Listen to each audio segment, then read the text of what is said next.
કેમ છે મારા કલેજાઓ? તો આપણે નાની એક સ્લોટ ક્લિપ લઈને આવતા ને ફર્નિચરની. જો આપણે આ કબાટની કમ્પ્લીટ થઈ ગયું છે.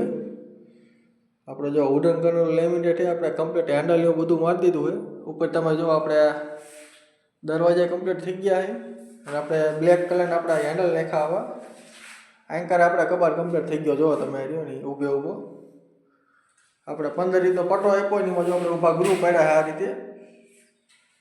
જો જોરદાર લુક આવે હેન્ડલનો. આ આખે આપણે કબાટ કમ્પ્લીટ થઈ ગયો હોય. આપણે આ કબાટ કમ્પ્લીટ થઈ ગયો હોય. આ ફિટિંગ થોડુંક બાકી છે. જો આમાં આપણે કાં પંપ નાખ્યો હોય, પણ એ આપણે પંપ મોટો નાખવો પડશે, થોડોક નાનો પડે છે. જો આ રહ્યો નહીં તો આપણે એક પંપ નાખવાનો, પંપ રહ્યો ને પંપ ફેરવવાનો હોય તો આપણે પંપ ફેરવી નાખશું. બાકી તો ફર્નિચર અત્યારે કમ્પ્લીટ છે. જો